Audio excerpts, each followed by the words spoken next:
Hi, my name's Phil. I like talking about politics, and in this video, for the second Friday in succession, I'd like to discuss the latest Tory to have to resign in disgrace. This time, not a minister, the chair of the BBC, Richard Sharp.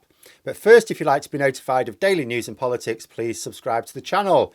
So yes, there was another Friday morning, another resignation in disgrace as a result of an investigation which a worthy government would have dealt with a long time ago.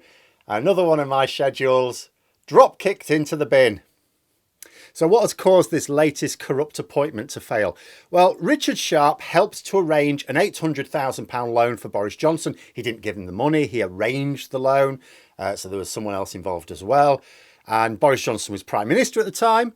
Then a few days later, Richard Sharp was interviewed for the role of BBC chair, with the panel being informed, we now know, that he was the only candidate who would have had the backing of the government.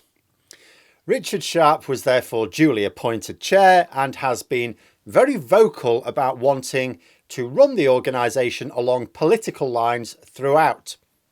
However, Labour's Shadow Secretary for Culture, Media and Sport, Lucy Powell, forced an investigation into the circumstances surrounding the appointment once it was discovered that Sharp had a very clear potential conflict of interest, which he did not disclose to the appointment panel.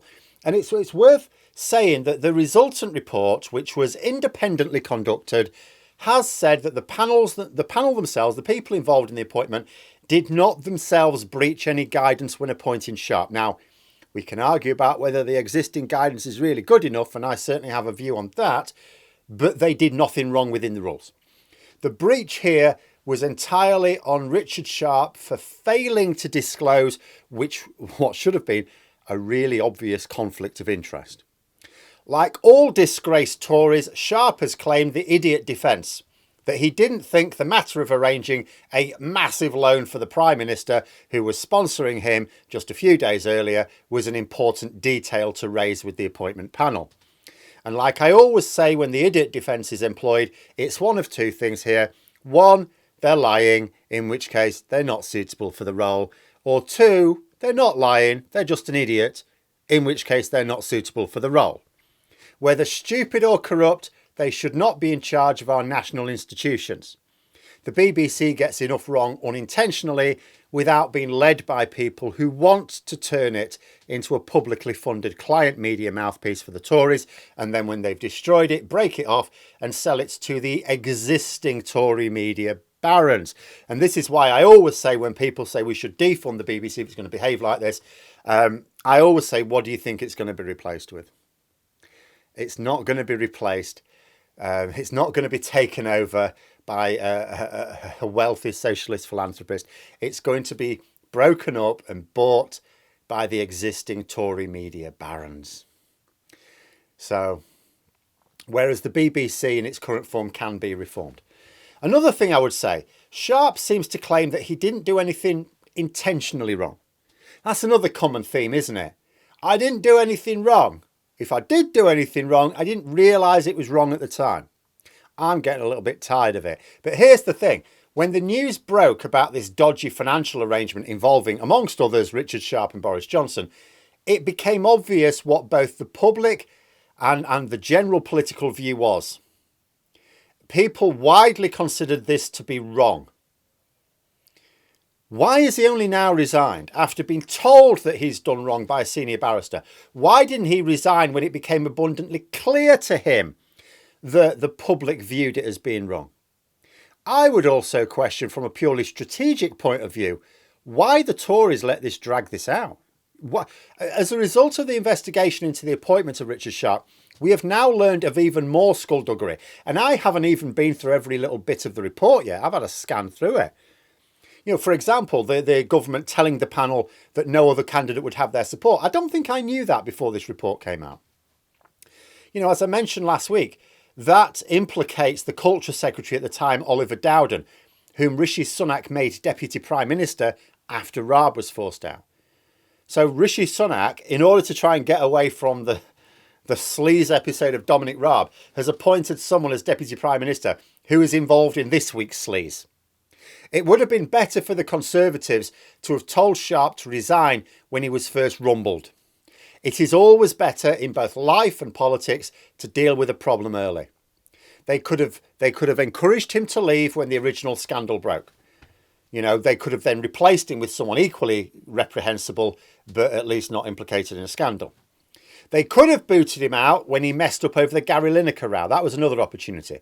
But no, let a senior barrister rake up even more Tory sleaze before finally letting him go. It's just strategically done.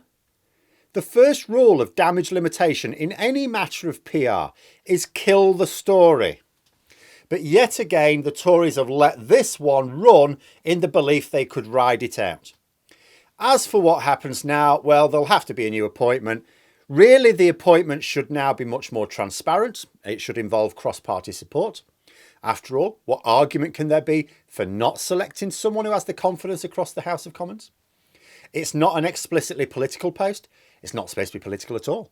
It would be easy to find some distinguished candidate who will have shied away from party political involvement and would be respected by all the different parties in Westminster. But I suspect they will not. Sharp was sent to the BBC to turn it into a Tory mouthpiece, and the plan remains. All they need is an appointment for someone who will do the same job without having to arrange dodgy loans to the Prime Minister, and they'll get away with it. And as the current Prime Minister is already rich beyond the dreams of most people likely to be appointed to the role, this really shouldn't be an issue. Because that's what's happened here. Sharp didn't resign because he was biasing the BBC politically, or even because he was so open about the bias he wanted to introduce. He's been made to resign because Boris Johnson, only because Boris Johnson wanted him to do like a personal favour at the time, and we've now found out about it. It's not the political agenda which has breached any rules here, and that's why the rules must be changed. They won't be, of course. I doubt there will be strong enough public feeling to force the government to be more open about the appointment process. But when Labour get in next year, I would like to see not only the new stooge booted out prematurely, but every executive at the corporation replaced by people chosen on a cross-party basis. I don't just want them to replace people chosen by the Tories with people chosen by Labour. And I say that as a Labour supporter. I want it to be a proper cross-party basis. I've actually spoken in the past about wanting the board itself to comprise actual MPs from across the House so that no one party has a majority. But at least the appointments should have the confidence of the vast majority of MPs by seeking and getting cross-party approval. But there we are. Those are my thoughts. Let me know yours in the comments below. Hope you found the video interesting. If you did, please click the like button. And if you'd like to support the channel further, the join button for memberships. And until next time, I'll see you later.